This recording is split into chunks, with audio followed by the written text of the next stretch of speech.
I see many things, but I can't see anything. I see many things, but I can't see anything. 7 weird facts your brain hides from you. What if I told you that the biggest liar you'll ever meet isn't some con artist, manipulative ex, or corrupt politician? It's the 3 pounds of tissue sitting inside your skull. Your brain, that organ you trust completely to navigate reality, make decisions, and store your life's experiences, is actively deceiving you right now. And it's not doing it occasionally or by accident.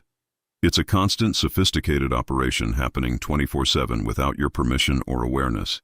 This isn't some fringe conspiracy theory or weird psychology speculation. This is documented, replicated, peer-reviewed neuroscience that's been confirmed across decades of research. The uncomfortable truth is that human behavior, including yours, is driven by neural mechanisms that prioritize survival, efficiency, and psychological comfort over accuracy and truth. Your brain doesn't care if you see reality correctly. It cares if you survive long enough to reproduce. So it takes shortcuts, fabricates information, filters contradicting evidence, and constructs narratives that feel true but aren't. And here's the really disturbing part. The more confident you feel about something, the more likely your brain has successfully deceived you, because confidence is a feeling your brain generates to stop you from second-guessing decisions, not a reliable indicator of accuracy. Right now, some of your most firmly held beliefs, your clearest memories, and your strongest convictions are probably wrong, distorted, or completely fabricated, and you have no idea which ones. Think about how many times you've been absolutely certain about something, where you left your keys, what someone said in an argument, why you made a major life decision, only to discover later you were completely wrong. That moment of confusion when reality doesn't match your memory? That's not a rare glitch. That's a glimpse behind the curtain at how your brain actually operates. The psychology of perception and memory reveals something most people never want to accept. You don't experience reality directly. You experience a simulation that your brain constructs from limited sensory input, filled in with assumptions, predictions, and fabrications. It's like living in a highly sophisticated video game where your brain is the graphics engine, and it's constantly taking shortcuts to maintain performance. Sometimes those shortcuts are helpful. They let you navigate the world quickly, without getting paralyzed by every decision. But sometimes they create strange and unusual psychological phenomena that lead you catastrophically wrong. You remember events that never happened. You ignore obvious evidence because it contradicts what you want to believe. You stay trapped in failing situations because your brain manipulates your perception to avoid uncomfortable truths. You watch obviously incompetent people rise to power while genuinely skilled individuals doubt themselves into obscurity. And through it all, your brain convinces you that you're seeing clearly, thinking rationally, and remembering accurately. You're not. None of us are. Here's why this matters more now than ever. The modern world is specifically designed to exploit these mental glitches. Social media algorithms feed you content that confirms your existing beliefs, strengthening your confirmation bias bubble. Marketing companies use psychology research to hack your decision-making processes. Political campaigns weaponize cognitive biases to polarize populations. The information abundance that was supposed to make us wiser is actually making us more certain and more wrong, because our brains weren't built for this environment. Human behavior evolved over millions of years in small tribes where information was scarce, options were limited, and survival threats were immediate and obvious. Your neural architecture is basically running ancient software on modern hardware, and the incompatibility is showing. That's why smart people believe demonstrably false things. Why relationships fail over misunderstandings that both sides remember completely differently. Why you stay stuck in analysis paralysis while opportunities pass you by. Why your memories of childhood, past relationships, and career-defining moments are probably significantly distorted. The weird psychology of it all is that knowing about these glitches doesn't automatically fix them. Your brain is too sophisticated for that. It'll just generate more elaborate rationalizations. But awareness is the first step, the only step that creates even a tiny possibility of seeing through the deception. So what you're about to learn in this video isn't comfortable, easy, or reassuring. It's not going to give you 5 simple tricks to optimize your brain or unlock your potential. What it will give you is something far more valuable: the ability to recognize when your brain is lying to you, the tools to question your own certainty, and the frameworks to make slightly better decisions in a world designed to manipulate you. We're going to walk through 7 specific ways your brain hides reality from you, from the Mandela effect where millions share identical false memories, to confirmation bias that turns your beliefs into an inescapable prison. Each one is backed by rigorous psychology research. Each one is operating in your mind right now, and each one has probably cost you opportunities, relationships, or money that you'll never get back. But here's the thing. Once you see these patterns, you can't unsee them. You'll start catching yourself in the act of self-deception. You'll recognize the warning signs when your brain shifts into rationalization mode. You'll develop intellectual humility that actually makes you more effective, not less. Strange and unusual psychological phenomena stop being invisible once you know what to look for. So, if you're ready to have some of your most fundamental assumptions about your own mind challenged, if you're willing to accept that you're probably wrong about things you're currently certain about, and if you want to understand the human behavior patterns that drive not just you but everyone around you, then let's dive in. Because your brain has been hiding these facts from you your entire life, and it's about time someone told you the truth. The Mandela effect. When millions remember something that never happened. Look, here's something that'll mess with your head. Right now, millions of people around the world share identical memories of events that never actually happened. We're not talking about simple confusion or individual forgetfulness. This is mass false memory on a scale that defies conventional psychology. The phenomenon got its name from Fiona Broome, who discovered at a conference that she wasn't alone in vividly remembering Nelson Mandela dying in prison during the 1980s. Except he didn't. He was released in 1990, became president of South Africa, and died in 2013. But Broome and countless others had detailed memories of his prison death, the funeral footage, the riots, none of it real. This strange and unusual psychological phenomena isn't isolated to one event. People swear the Monopoly Man wore a monocle, he never did. That the Berenstain Bears were spelled Berenstein, nope. That Darth Vader said, "Luke, I am your father," he actually said, "No, I am your father." And that there are actually 4 people in the JFK assassination car. There were 6. These aren't minor details. These are confident, emotionally charged memories shared by demographics across continents who've never met. Human behavior doesn't typically create such synchronized errors, which is exactly what makes this so unsettling. So what's actually happening inside the brain when millions of people construct the same false reality? It comes down to how memory works, or more accurately, how terribly it works. See, your brain doesn't record experiences like a video camera. Instead, it fragments information across different neural networks and reconstructs it every single time you remember something. And here's the kicker. Each reconstruction slightly alters the original memory. It's like making a photocopy of a photocopy of a photocopy. Eventually, you're looking at something that barely resembles the original. The weird psychology behind the Mandela effect involves something called confabulation, where your brain fills in gaps with plausible information that feels real but isn't.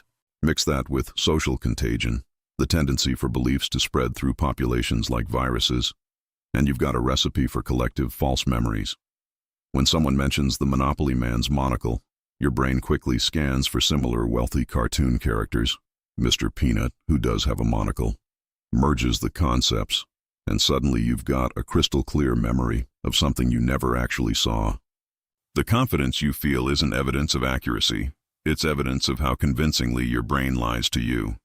Let's get practical, because understanding this can literally change how you trust your own mind. Think about eyewitness testimony in courtrooms. It's considered strong evidence, right? Wrong. Studies by Elizabeth Loftus at UC Irvine showed that simply changing one word in a question can implant false memories. She showed subjects footage of a car accident, then asked half, how fast were the cars going when they hit each other? And the other half, how fast were the cars going when they smashed into each other? Those who heard smashed not only estimated higher speeds, but also falsely remembered seeing broken glass that wasn't there. The psychology here is brutal. Your memories are vulnerable to suggestion, context, and social reinforcement. In real life, this means that fight you clearly remember with your partner might have key details completely fabricated by your brain. The disrespectful thing your colleague said might be a false memory reinforced by your existing negative perception of them. That childhood trauma you've carried for decades, the details might be significantly distorted.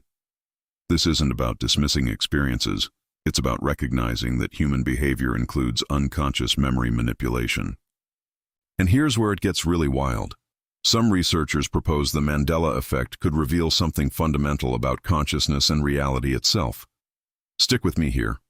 Quantum physicists like Hugh Everett's many worlds interpretation suggest every quantum event spawns parallel universes where different outcomes occurred. Could the Mandela effect be cognitive bleed-through from parallel timelines? Probably not, but it makes for fascinating speculation. The more grounded explanation involves schema theory. Your brain uses mental frameworks, schemas, to organize information efficiently. These schemas are built from cultural exposure, repeated patterns, and logical assumptions. When details don't perfectly fit your schema, your brain corrects them to match expectations. The Berenstain confusion. Most Stein names are German Jewish origin, so your brain's schema corrects the unusual spelling to match the pattern. These strange and unusual psychological phenomena show that your brain prioritizes efficiency and pattern matching over accuracy. It's an evolutionary trade-off. Being approximately right quickly kept our ancestors alive better than being precisely right slowly. But in modern contexts, this glitch creates shared delusions, false certainties, and collective misremembering on a massive scale, which raises an uncomfortable question. If your brain actively manipulates your perception of the past without your consent, what else is it hiding from you? Neurological gaslighting, how your own brain manipulates you. Here's a truth that'll shake you.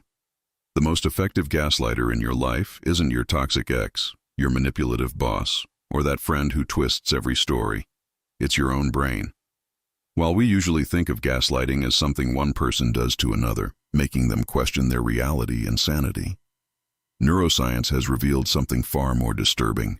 Your brain constantly rewrites your perceptions, distorts your experiences, and convinces you of realities that serve its agenda, not yours. This isn't a bug in human behavior. It's a feature, an evolutionary mechanism designed to keep you functional, even if it means lying to your face. The psychology behind this internal manipulation is so sophisticated that you'll defend these false perceptions with absolute conviction, fight anyone who challenges them, and stake your identity on narratives your brain constructed from thin air.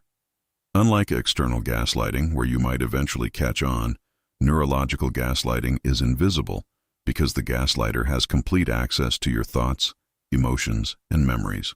It controls the evidence, the courtroom, the judge, and the jury.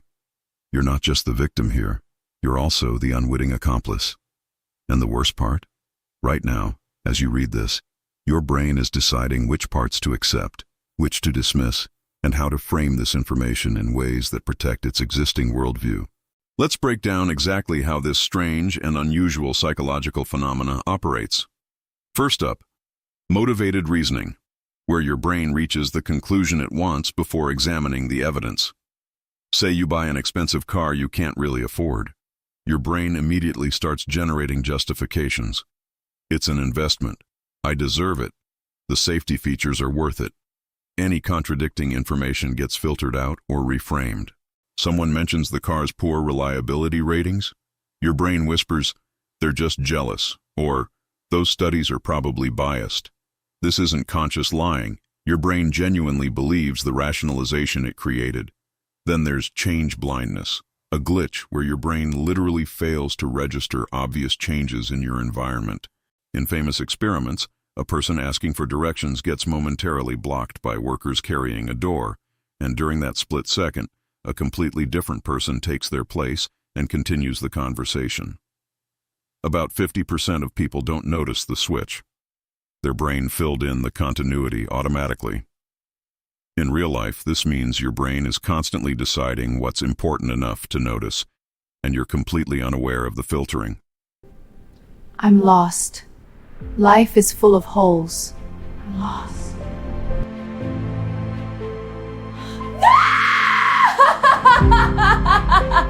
That argument where you clearly said X, but your partner insists you said Y.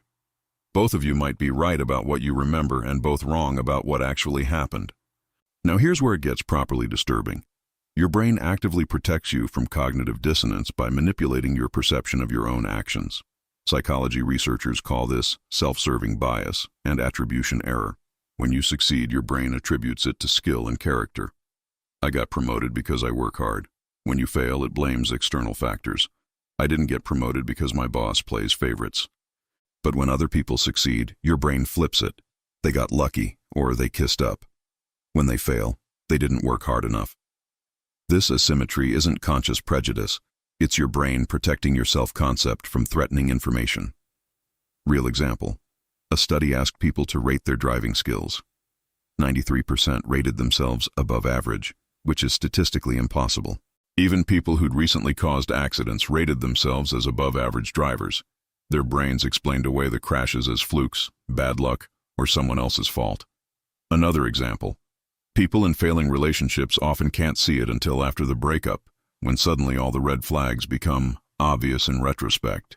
During the relationship, their brain suppressed or reframed warning signs to avoid the pain of acknowledging reality. This is neurological gaslighting in action. Your brain literally alters your perception to maintain psychological comfort, even when that comfort is built on delusion. Practical application time. Because recognizing this pattern is the only defense you've got. Start keeping an external brain, written records of important conversations, decisions, and predictions you make. When you write, "I think this business deal will close by March and here's why," you create evidence that your future brain can't manipulate. Compare your written prediction to the outcome, and you'll catch your brain trying to rewrite history with, "I knew it wouldn't work," or "I always had doubts." Another technique. Actively seek out people who will challenge your perceptions without destroying you. What Ray Dalio calls thoughtful disagreement. These are folks who will say, "Actually, here's what you said last week, and it contradicts what you're saying now." Your brain will hate them initially, flagging them as threats, but they're mirrors showing you the gap between your perception and reality. Weird psychology research from Harvard shows that simply asking yourself, "What evidence would prove me wrong?" before forming strong opinions reduces motivated reasoning by up to 30%. Your brain doesn't want to ask that question because it's already committed to a conclusion, but forcing the question creates a small opening for accuracy to slip through. And here's the hardest part. Accept that some of your most cherished memories, beliefs about yourself, and explanations for your life circumstances are probably fabricated or heavily distorted by your brain's need to construct a coherent narrative. You might be the hero of your own story, but you're not the reliable narrator. Which brings us to another uncomfortable reality. If your brain lies to protect your ego and comfort, what happens when intelligent people encounter information that threatens their entire worldview? Lethal cognitive dissonance, the glitch that makes smart people believe absurdities. Here's something that'll blow your mind. Intelligence doesn't protect you from believing complete nonsense. Sometimes it makes you more vulnerable. We're talking about brilliant scientists who fall for obvious scams, doctors who reject proven medicine, engineers who join cults, professors who defend demonstrably false theories until their dying breath. This isn't about lack of information or education. It's about cognitive dissonance, the psychological warfare that erupts when your brain holds two contradictory beliefs simultaneously. The discomfort is so unbearable that your mind will perform Olympic-level mental gymnastics to resolve it, even if that means embracing absurdity. Leon Festinger, who pioneered cognitive dissonance theory in the 1950s, infiltrated a doomsday cult that predicted the world would end on a specific date. When the date passed and nothing happened, did members admit they were wrong? Nope. They doubled down, claiming their faith had saved the world. This human behavior pattern repeats throughout history and across every demographic. Smart people aren't immune. They're often worse because they have the intellectual tools to construct elaborate rationalizations. The psychology here is brutal. The more you've invested in a belief, time, money, reputation, identity, the harder your brain fights to protect it, and intelligence just gives you better weapons for that fight. Let's dig into why this strange and unusual psychological phenomena hits intelligent people so hard. When you're smart, you're used to being right. Your identity becomes wrapped up in your rationality, your analytical skills, your ability to see through BS. So when reality presents evidence that contradicts a belief you've publicly championed, your brain faces a crisis. Admit you were wrong, which threatens your entire self-concept as the smart one, or find a way to explain away the contradiction. Guess which option wins? Your brain recruits your intelligence to build sophisticated defenses, cherry-picking data, finding fringe experts who support your view, constructing complex theoretical frameworks that explain away contradictions. A person with average intelligence might just shrug and say, guess I was wrong. But a brilliant person? They'll write a 50-page dissertation explaining why the evidence is flawed, the methodology is biased, and actually their original position was correct all along. Real example, Linus Pauling, two-time Nobel Prize winner and one of the greatest chemists in history, became convinced that massive doses of vitamin C could cure everything from colds to cancer. Despite overwhelming evidence to the contrary, he defended this position for decades, damaging his reputation and potentially harming people who followed his advice. His intelligence didn't save him, it enabled more elaborate rationalizations. The weird psychology of cognitive dissonance gets even darker when you realize it can literally be lethal. Consider the sunk cost fallacy, where people continue investing in failing ventures because they've already invested so much. Gamblers who've lost thousands keep betting to win it back. Investors hold plummeting stocks because selling would mean admitting defeat. Countries continue unwinnable wars because withdrawing would mean previous deaths were for nothing. The dissonance between "I've sacrificed so much for this" and "this is clearly not working" is so painful that brains choose escalation over acceptance.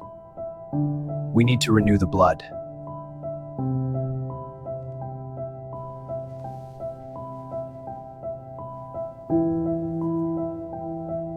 Real-world example, Theranos, the blood testing company that defrauded investors of billions. Incredibly smart people, seasoned investors, former cabinet members, respected journalists, ignored mounting evidence of fraud because admitting they'd been fooled threatened their identity as savvy judges of character. Some defended the company even after criminal charges were filed. Another example, people who join multi-level marketing schemes, pyramid schemes with better PR, often resist evidence of financial losses because accepting reality means admitting they've wasted years and damaged relationships. The psychology research here is clear. The bigger the investment, the stronger the denial, and intelligence just makes the denial more sophisticated. So how do you protect yourself from your own brain's capacity for self-deception? First, adopt what psychologists call strong opinions weakly held. Be willing to advocate fiercely for your position while simultaneously watching for evidence that could change your mind. Jeff Bezos has a great framework. Write down your key assumptions and actively look for data that could prove them wrong. Second, create commitment contracts, where you publicly state conditions under which you'd change your mind before you're emotionally invested in the outcome. Say, if X evidence emerges, I'll reconsider my position on Y when you're still rational, so your future brain can't weasel out. Third, study the art of strategic quitting. Read The Dip by Seth Godin to understand the difference between productive persistence and cognitive dissonance-driven stubbornness. The human behavior pattern you're fighting is ancient and powerful, but awareness creates tiny moments of choice. When you feel yourself getting defensive, constructing elaborate justifications, or attacking the messenger instead of addressing the message, that's your signal. Your brain is in dissonance protection mode. Pause. Ask, am I defending this position because the evidence supports it, or because changing my mind would be embarrassing? Most people never ask that question. But then again, most people are prisoners of their own certainty.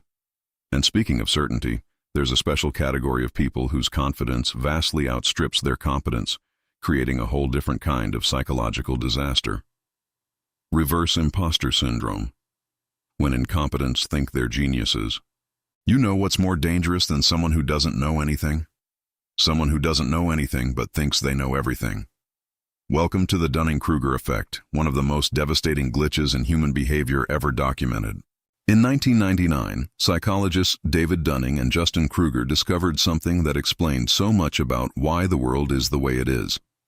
People with minimal competence in a domain systematically overestimate their abilities, while actual experts tend to underestimate theirs. The incompetent aren't just confident. They're often more confident than the genuinely skilled. This isn't arrogance or intentional deception. It's a fundamental failure of self-assessment. See, to recognize incompetence in yourself, you need a baseline level of competence. It's like needing to know basic grammar to spot your own grammatical errors. If you don't know what you don't know, your brain fills that void with false confidence. The original study had people take tests on logic, grammar, and humor, then estimate how well they'd performed. Those who scored in the bottom 12% thought they'd performed in the top 38%. Meanwhile, top performers underestimated themselves. This strange and unusual psychological phenomena creates a world where the least qualified people are the most certain, the loudest, and often the most influential. The psychology behind this is both fascinating and terrifying. When you're truly incompetent at something, you lack the metacognitive ability to recognize your incompetence. Your brain doesn't send warning signals because it genuinely believes it understands the domain. Think about it. A beginner chess player might feel pretty confident after learning how the pieces move, maybe winning a few games against other beginners. They don't yet know about opening theory, middle game tactics, endgame principles, or the thousands of hours of study separating them from mastery. Their ignorance is bliss. But as you gain real competence, you start seeing the complexity you missed, the nuances you didn't grasp, the vast territories of knowledge you haven't explored. That's why experts often hedge their statements with "it depends," and in some contexts, while incompetents speak in absolutes. Real-world example. During the COVID-19 pandemic, millions of people with zero epidemiological training confidently disputed virologists who'd spent decades studying infectious diseases. Not because they had better data, but because they lacked the competence to recognize how much they didn't know. Another example. Investors who make money in their first few stock trades often develop massive overconfidence, thinking they've figured out the market right before losing everything. They mistook luck for skill because they didn't have enough competence to tell the difference. Here's where weird psychology gets truly disturbing. The Dunning-Kruger effect isn't just about individuals. It scales to entire organizations and societies. Companies promote confident incompetence into leadership positions while overlooking self-doubting experts. Political systems elect charismatic candidates who speak with certainty about subjects they fundamentally misunderstand. Social media amplifies voices that confidently proclaim simple solutions to complex problems, while thoughtful experts who acknowledge uncertainty get ignored as wishy-washy. The human behavior pattern here creates a perverse selection mechanism where incompetence rises because it performs confidence better than competence does. Real example. Elizabeth Holmes of Theranos spoke with absolute certainty about revolutionary blood testing technology that didn't work, convincing brilliant investors and board members. Actual scientists in the field raised concerns, but were dismissed because they couldn't match her confidence. They knew enough to know the problems. Another example.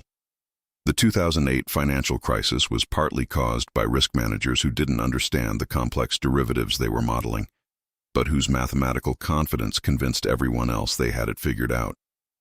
Meanwhile, the few experts who saw the danger coming were ignored because they couldn't predict exactly when it would collapse. So how do you avoid becoming the incompetent genius or falling victim to one? First, embrace what Socrates figured out 2,400 years ago. I know that I know nothing. Whenever you feel absolute certainty about something outside your core expertise, that's your red flag. Real experts say things like, based on current evidence, and to the best of our understanding. Frauds and incompetents say, trust me, I'm 100% sure. Second, actively cultivate discomfort with your own knowledge gaps. Read one book about a subject you think you understand, and you'll realize how much you don't know. Try explaining it to an actual expert, and you'll get humbled fast. Third, watch for the confidence-competence gap in others. When someone has strong opinions on everything, economics, medicine, engineering, geopolitics, with zero demonstrated expertise, you're probably looking at Mount Stupid, the peak of Dunning-Kruger confidence. Conversely, when someone hedges, qualifies, and admits uncertainty, they might actually know what they're talking about. The psychology research is clear. Intellectual humility correlates with actual competence, while baseless confidence correlates with incompetence. But here's the challenge. If you're reading this and thinking, yeah, other people totally suffer from this, congratulations. You might be experiencing it right now. The Dunning-Kruger effect makes it nearly impossible to self-diagnose, because the same blindness that causes overconfidence prevents you from recognizing it. Which raises another unsettling question. If you can't trust your own assessment of your competence, and your memories might be completely fabricated, how much of your personal history is even real?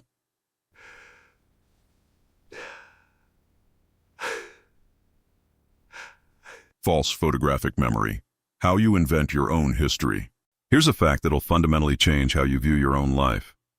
Roughly 40% of your most vivid, emotionally charged memories are either partially or completely fabricated. Not exaggerated, fabricated. Your brain didn't just blur the details or get the sequence wrong. It invented entire scenes, conversations, and emotions that never happened, then convinced you they're real. This isn't about people with memory disorders or pathological liars. This is normal human behavior, happening in your brain right now. The psychology behind memory formation reveals something disturbing. You don't have a memory storage system, you have a memory construction system. Every time you recall an event, your brain rebuilds it from scattered neural fragments, fills in gaps with plausible information, incorporates suggestions from external sources, and saves this modified version as the memory. It's not retrieval, it's renovation. And here's the kicker. The more confident you are about a memory, the more likely it's been altered, because confidence comes from how seamlessly your brain stitched the fabrication together, not from accuracy. Elizabeth Loftus, the leading researcher on false memories, has spent decades demonstrating that you can implant completely fictional memories into people's minds with shocking ease.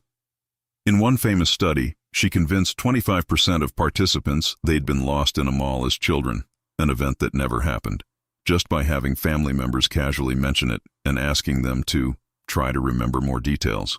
Within days, participants had rich, emotional false memories complete with what they wore, how scared they felt, and who eventually found them. The weird psychology of memory fabrication gets darker when you realize your brain does this automatically, constantly, without permission. It's not conscious lying. Your brain genuinely believes the stories it constructs. Take flashbulb memories. Those crystal clear recollections of significant events like where you were during 9/11, a marriage proposal, or a loved one's death. People swear these memories are photographically accurate because they feel so vivid. Research destroys that illusion. Studies tracking people's memories of major events like the Challenger explosion or 9/11 found that 3 years later, nearly 50% of details had changed, yet participants rated their confidence in the accuracy as 4, 7 out of 5. They were wrong but certain, the worst combination. Your brain prioritizes emotional coherence over factual accuracy. If your current self-concept is, "I've always been confident," your brain will edit childhood memories to support that narrative, suppressing or reframing events where you were terrified. If you believe, "My ex was always terrible," your brain will highlight negative memories and minimize positive ones, potentially creating a completely distorted relationship history. This isn't intentional revisionism, it's your brain's drive to maintain narrative consistency. The strange and unusual psychological phenomena here is that you're living in a constantly rewritten autobiography, convinced it's a documentary. Let's get brutally practical because understanding this changes everything about how you interpret your life. Think about family stories you've told 100 times. Remember when Dad drove through that snowstorm to get to my graduation? Every time you tell it, you're reinforcing and potentially altering the memory. Details suggested by other family members get incorporated. Emotions you feel now about your father get projected backward.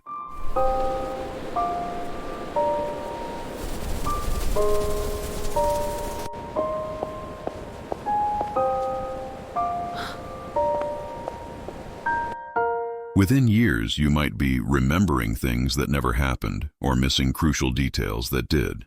Research by Kareem Nader at McGill University revealed something revolutionary. Memories become vulnerable to alteration every time they're recalled, a process called reconsolidation. Your brain physically rewrites the neural pathways.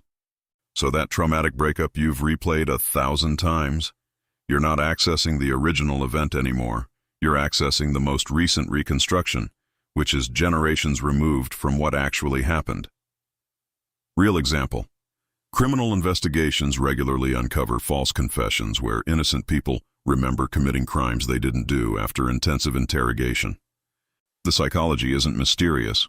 Suggestive questioning, sleep deprivation, and emotional pressure can make your brain construct false memories that feel completely real. On a personal level, this means childhood traumas, career-defining moments, and relationship-ending fights might be significantly distorted or partially invented. So, how do you navigate life when your brain is an unreliable narrator of your own history? First, understand that feelings of certainty aren't evidence of accuracy. The phrase, "I remember it like it was yesterday," is actually a warning sign. Memories that old shouldn't feel that clear unless they've been reconstructed. Second, triangulate important memories with external sources when possible. Photos, videos, written records, accounts from others who were there. You'll often find discrepancies that reveal how much your brain has edited the original. Third, practice intellectual humility about your own past.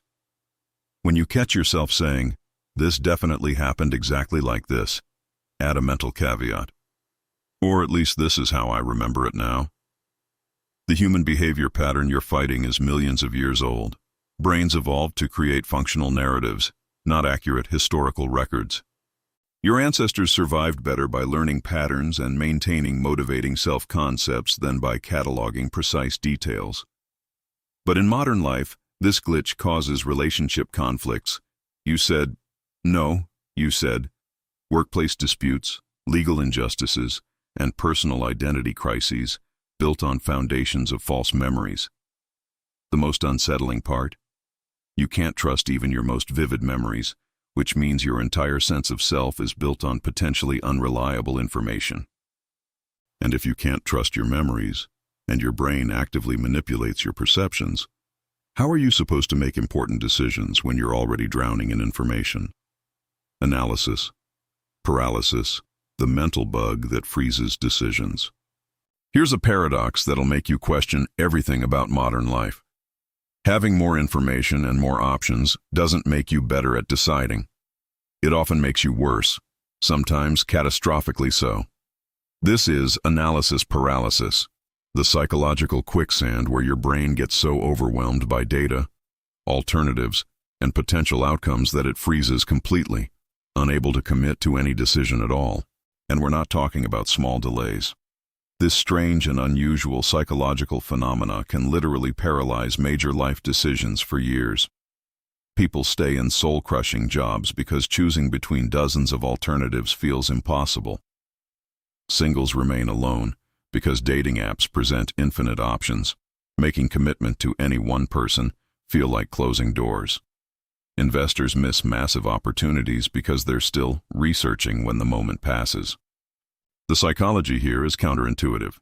Your brain evolved to handle scarcity, not abundance.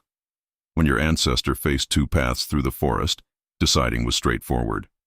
But present that same brain with 50 career options, 200 potential partners, 10,000 investment choices, and infinite information sources, and it short circuits. Barry Schwartz documented this in The Paradox of Choice, showing that people presented with 24 jam varieties bought less than those presented with 6 varieties. More options didn't increase satisfaction, it increased anxiety and decision avoidance.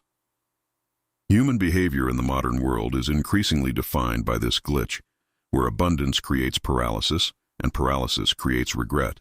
The weird psychology gets worse when you understand what's happening neurologically. Your brain uses something called opportunity cost calculation. For every option you choose, you're implicitly rejecting all others. When there are only a few alternatives, this is manageable. But when there are hundreds, your brain tries to simulate all possible futures, compare all potential outcomes, and account for all the paths not taken. It's computationally impossible, so your brain just stalls. It's like trying to run software designed for a calculator on a problem that requires a supercomputer. The system hangs. And here's where it gets truly damaging. While you're stuck in analysis mode, the world keeps moving. Opportunities expire, relationships end, markets shift, competitors act. The perfect becomes the enemy of the good, and you end up with nothing instead of something imperfect. Real example, Sheena Iyengar's research on retirement savings found that for every 10 additional investment options offered in a 401k plan, participation dropped 2%. People weren't choosing better investments with more options. They were choosing not to choose at all, leaving massive amounts of free money on the table. Another example, medical patients presented with multiple treatment options for serious illnesses often delay treatment so long that outcomes worsen significantly. The psychology isn't about stupidity. It's about cognitive overload triggering decision avoidance as a defense mechanism. Let's dig into why intelligent people suffer from this even more than others. When you're smart and conscientious, you're acutely aware of consequences, risks, and trade-offs. You can envision detailed scenarios for each option, which sounds useful but actually amplifies paralysis. You see the problems with option A, the risks in option B, the uncertainties in option C. Your brain generates sophisticated arguments against every choice, creating a perfect stalemate. Meanwhile, someone less analytical just picks something and moves forward, often achieving better outcomes through action bias rather than perfect optimization.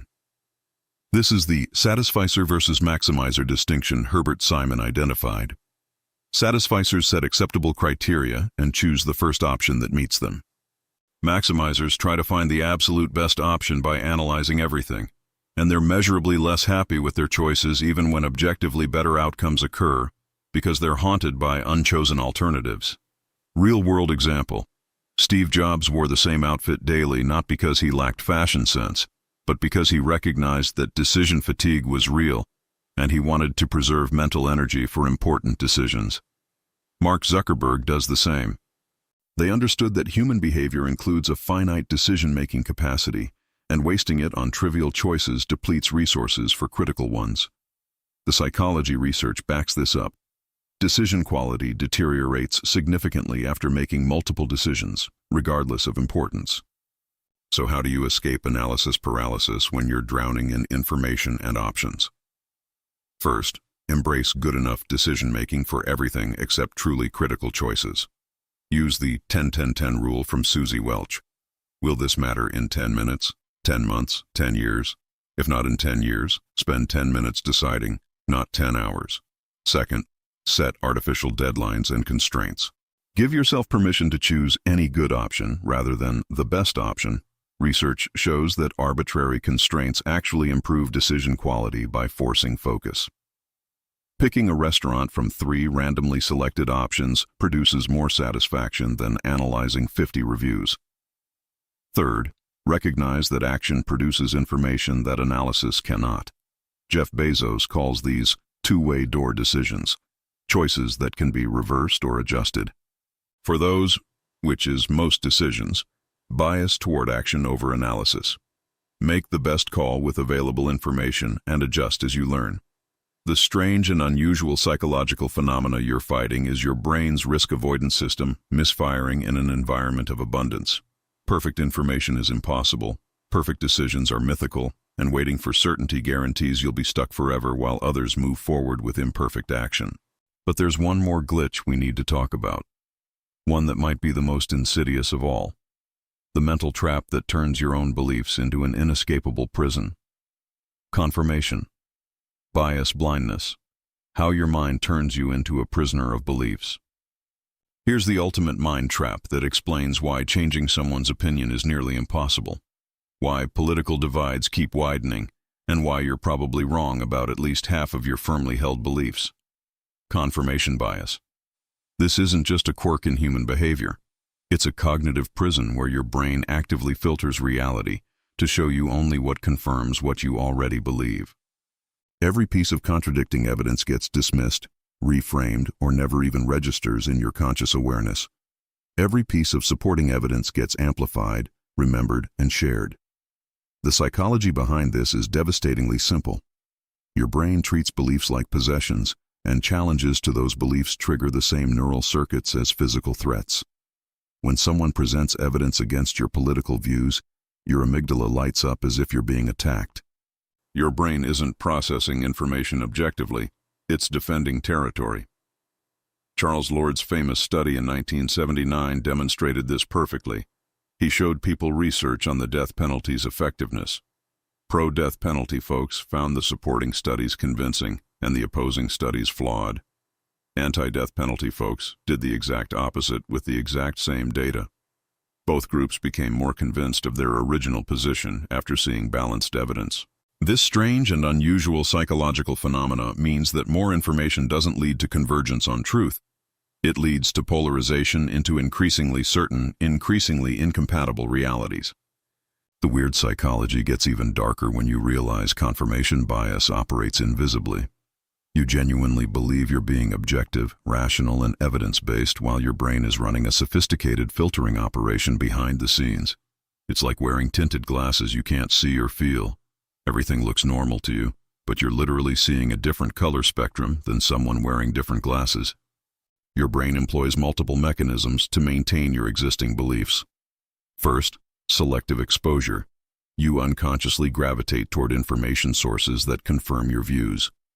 If you believe climate change is a hoax, you'll find yourself reading certain blogs, watching certain channels, following certain accounts.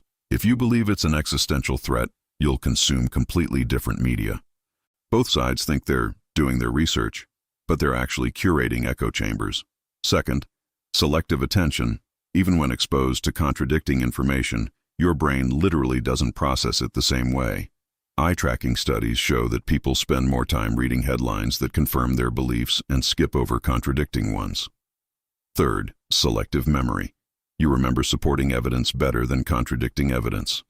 Ask someone about their political views and they'll recall a dozen examples supporting their position. This feels so strange. Each one is different. I feel trapped here.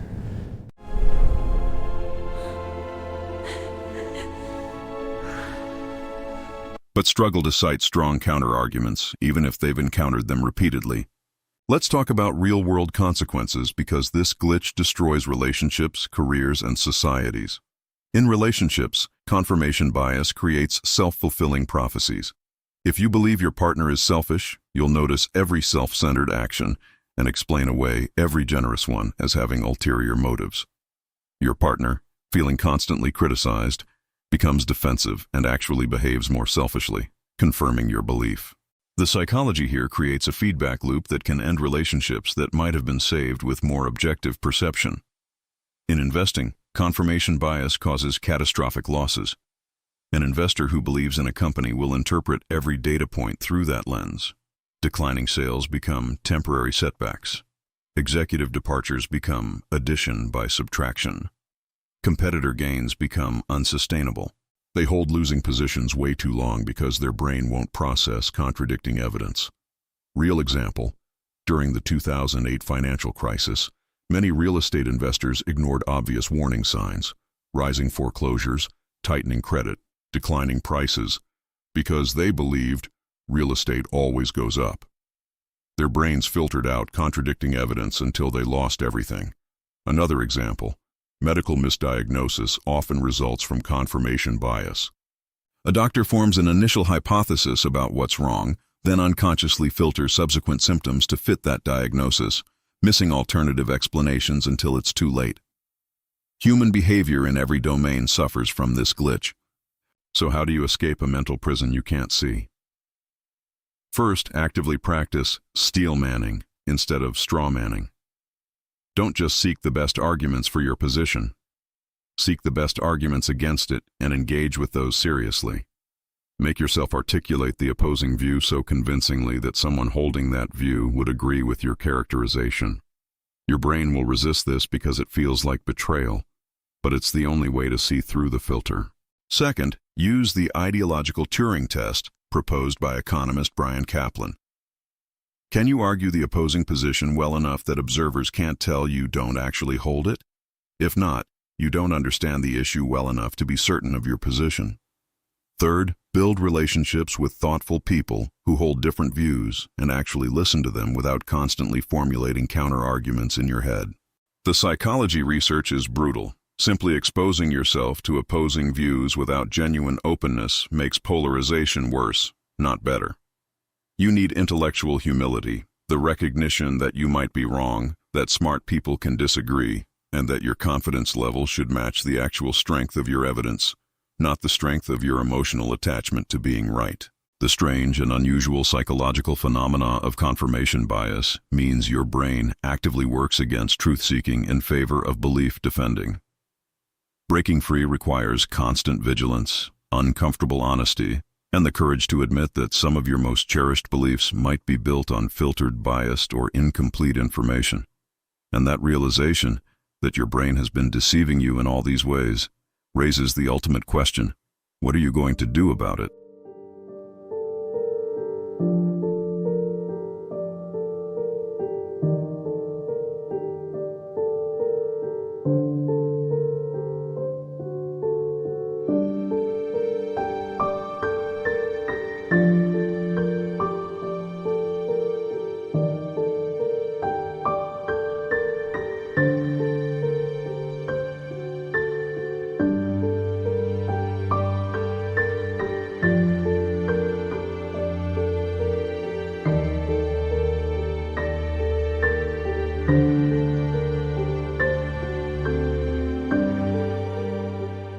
So after everything you've seen here, the real question is, what are you going to do with this knowledge? Because understanding that your brain lies to you, that your memories are fabricated, that your confidence is often inversely proportional to your competence, that's just information. And information without action changes nothing. You can close this video, feel momentarily unsettled, and then let your brain smooth over the discomfort with some rationalization like, yeah, that happens to other people, but I'm pretty self-aware. Congratulations, you just experienced the exact psychology we've been discussing. Your brain protecting itself from threatening information by creating a false sense of immunity. Or you can do something different. You can start treating your own perceptions, memories, and beliefs with the same healthy skepticism you apply to strangers trying to sell you something. You can recognize that weird psychology isn't something happening out there to other people. It's the operating system running your consciousness right now. When you feel absolute certainty about something, that's your warning signal, not your confirmation. When you remember something like it was yesterday from 20 years ago, question it. When you find yourself only consuming information that confirms what you already believe, force yourself to engage with the strongest counter-arguments. When you're paralyzed by too many options, set artificial constraints and bias toward action. This isn't about becoming paranoid or doubting everything. It's about calibrating your confidence to match actual evidence rather than the strength of your brain's narrative construction. Here's what I want you to think about. How many opportunities have you missed because analysis paralysis kept you stuck researching instead of acting? How many relationships have suffered because you and another person had completely different memories of the same conversation, and both of you were certain you were right? How much money have you lost because confirmation bias made you ignore warning signs about a failing investment, career path, or business decision? How many times have you dismissed genuinely good advice from experts because you fell into the Dunning-Kruger trap of thinking you understood something better than you actually did? The strange and unusual psychological phenomena we've covered aren't abstract concepts.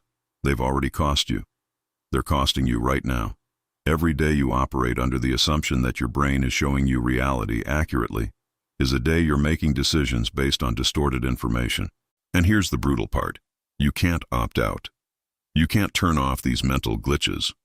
They're hardwired into human behavior, evolved over millions of years, and they're not going anywhere. But you can develop what psychologists call metacognition, the ability to think about your thinking, to watch your own mental processes with some detachment, and to catch yourself in the act of self-deception. That's not easy, and it's never perfect, but it's the only defense you've got. Let me ask you something directly. Are you willing to be wrong? Not wrong about trivial things, but wrong about beliefs that form part of your identity? Wrong about memories you've told as defining stories of your life? Wrong about competencies you've built your self-concept around? Because if you're not willing to be wrong, then everything you just learned will get filed away under interesting but doesn't really apply to me, and your brain will continue operating exactly as it always has. But if you are willing, if you can hold your beliefs a little more loosely, question your memories a little more carefully, and calibrate your confidence a little more honestly, then you've got a shot at something most people never achieve, actually seeing reality slightly more clearly than your brain wants you to. This isn't about becoming some perfectly rational being. That's impossible and probably not even desirable. It's about moving from unconscious incompetence to conscious incompetence, from not knowing what you don't know to at least recognizing the gaps. The psychology research is unambiguous on this.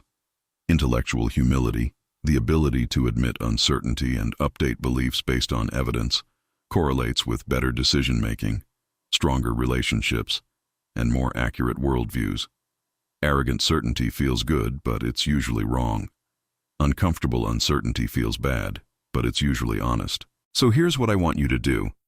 Subscribe to this channel and hit that notification bell, because we're going to keep diving deep into human behavior, psychology, and the weird mental glitches that run your life, whether you acknowledge them or not. We're going to explore more strange and unusual psychological phenomena that explain why people do baffling things, why societies make catastrophic mistakes, and why your own mind is both your greatest asset and your most dangerous enemy. This isn't pop psychology feel-good content. This is the uncomfortable, evidence-based truth about how brains actually work versus how we wish they worked. And more importantly, comment below right now with one specific belief you're willing to question, one memory you're going to verify with external sources, or one decision you've been paralyzed on that you're finally going to make this week. Make it public. Make it real. Because the moment you articulate it, your brain loses just a tiny bit of its power to manipulate you unconsciously. The people who get the most out of this kind of knowledge aren't the ones who passively consume it. They're the ones who actively apply it, who treat their own minds as fascinating but unreliable tools that need constant calibration. So don't just watch and forget. Subscribe, engage, share this with someone who needs to hear it, and start the uncomfortable work of questioning your own certainty. Your brain won't like it, but that's exactly how you'll know it's working.